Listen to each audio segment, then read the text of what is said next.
To a wild plant walk. I'm going to show you lots of wild foods. I'm going to start with blackberries.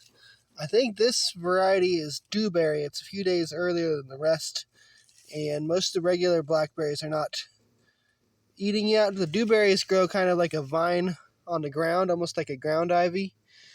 So very interesting fruit. It's got a regular blackberry shaped leaf and thorns like a blackberry. Blackberries have lots of thorns. I don't know if you can see them on here, but there's two right there on the finger, or between my finger. Okay, next plant I'm going to show you is wineberry. They're not quite ready yet. These will soon open up and red berries will come out like a red raspberry, but a little different flavor. So that's got a special hair. It's got guard hairs and thorns in there. So I'm going to try to zoom in on that. That's about as close as I can get, but some of those are guard hairs and some of those are thorns. But the berries are what you want to eat off of the wineberries. And here's some poison ivy. Be careful with your poison ivy. I was just stepping in it to get a shot on those last couple plants. What they say is leaves of 3, let them be. So right there in the middle of the screen, that's a poison ivy. It looks reddish when they're small leaves, but then they turn greener. This is a black raspberry. Those are ripe berries. Over here we got some multicolored, different red ones that aren't as ripe. A old stem is going to be purple, and this is kind of what the newer stems look like, fresh growth. But in here you see those purple stems, that's the older growth, so it's kind of easy to identify. This is another shot of blackberry. We'll get some ones with fruit on it. This is the regular stand-up type. The thorns are more easily visible on this. I'm going to try to zoom in as close as I can. But I do not like blackberries as a weed because they're very thorny. Okay, this is an oak leaf. Oak trees produce acorns, and acorns are a nut that comes in the fall. And they're actually edible, but you have to like soak them and throw away the water. Boil them, throw away the water a couple times to get good edible nut, because they got high levels of tannic acid. I want to talk about some things. This video is going to be about plants in my area, so I want to talk about if you're not in my area. I will talk about 1 or 2 plants that aren't native to my area and we have growing towards the end. I don't want to. It's mostly about wild foods, so I don't want to focus on those ones we grow later on, but they help you understand some things for other locations. But if you're in a location that is not my area, the main thing I want you to get out of this video is that there's lots of plants in your area too that are going to be edible. You have to learn what they are, and there's many plants that are edible. Most plants are edible in some fashion. It's just knowing which way to use each plant. Alright, I'm going to go to the next plant. Alright, this leaf is a hickory leaf. It's got hickory nuts. They also make some stuff out of the bark, kind of like maple syrup. Well, that's not out of the bark, that's out of the sap. I'm not an expert on how to make that, but these leaves are going to be very similar to a pawpaw leaf, but this is a growing stem. A pawpaw leaf, the leaf actually connects to the branch and comes right off the branch with the same shaped leaf. We'll probably get to pawpaws later on in this video or in the next video, because at the end there will be an end screen showing you my next video once I get it up. Because I'm gonna have multiple videos of wild food walks and from different properties and places I go. So I want to talk about pine trees just a little bit. There's a lot of vitamin C in the pine needles, so sometimes that might be the right thing to make a tea out of. Also, I believe there's pine nuts in a pine cone. I'm not exactly an expert on how to get it out, but I think the little bit of each pine cone is edible. So if you're going to be in a spot with a lot of pine trees, that's one way to get food through wild food harvesting. This plant is called plantain. Plantain is used for mostly medicinal purposes like bee stings and stuff like that. You chew it up and then spit it on the spot where you have bee stings. Here's a rare sighting of a ladybug, but I'll tell you about the plant it's on. It's on a black cherry, which is a wild cherry that grows here in Kentucky and most of the eastern U.S. And it's got lots of very small, strong flavored berries. Delicious, maybe, but a lot of medicinal purposes if you go for that kind of thing. Here's another blackberry plant that has some ripe ones on.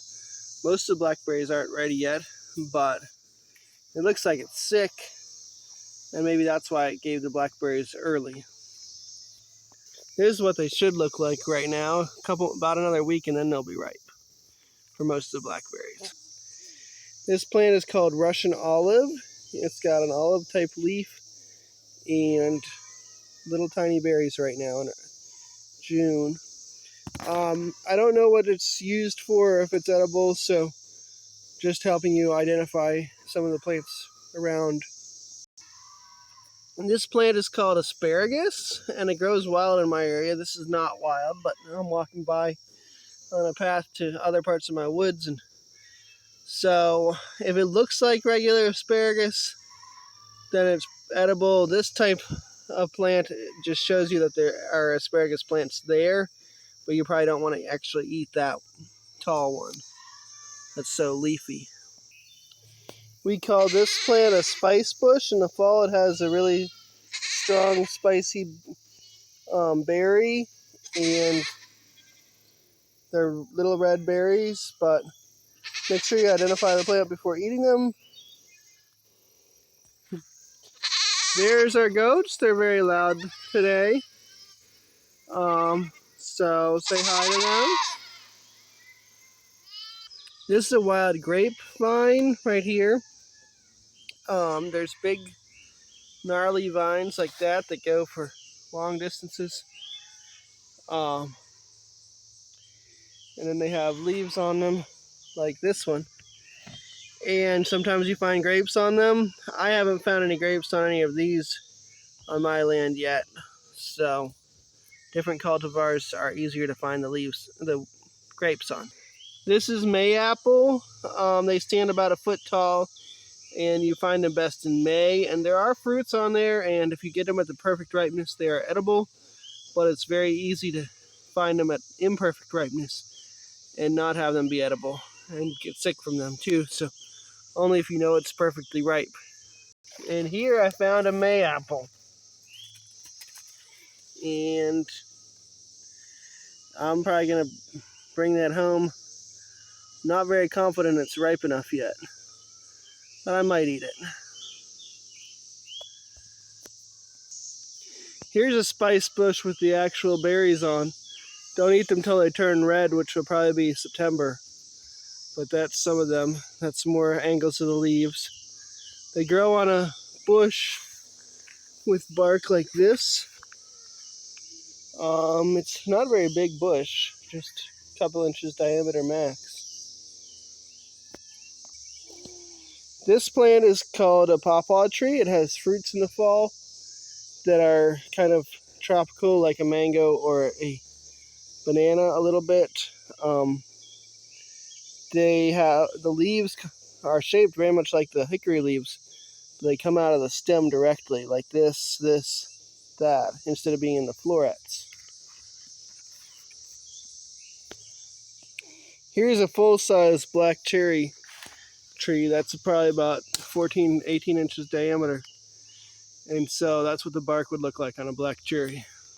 The next couple plants I'm going to show you are wild growing plants in my garden that are like volunteers, basically. That means they grew them by themselves without me planting them. There's some tomatoes in my compost pile. This looks like cantaloupes, possibly. Could be a honeydew right there. And this is a potato. I grew potatoes here last year, but I didn't plant any this year, so I must not have picked them all. They're in my corn patch. And so what I'm trying to say about plants as we go to the last plant I want to talk about, which is red raspberries. These are planted, but I'll tell you why they're important too. But basically there's food all around you, almost wherever you go. If there's plants, there's food. And I'm more of an advocate of vegetarian eating, but there's a lot of animals you could eat too in theories. In my area, a lot of deer and turkeys and fish, and many other animals that some people eat. I don't tend to eat most of the other animals around. Anyway, here's red raspberries. And they don't grow wild in Kentucky, but they grow wild up in northern New York State. I've seen them. And so there's something to think about too. And they're a great plant if you find them wild.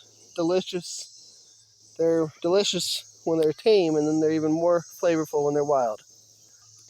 Here's a spot where the red raspberries have some fruit on them. So that one's almost ready to pick. I picked these this morning, so there's not many ripe, fully ripe, but this one's close enough. I'm going to eat it now.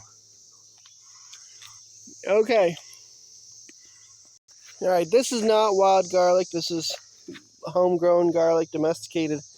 But I want to think about wild garlic as one of the food sources, especially early in the spring. It's very easy to find early in the spring, and you can usually find a lot of it, and it's a good food source.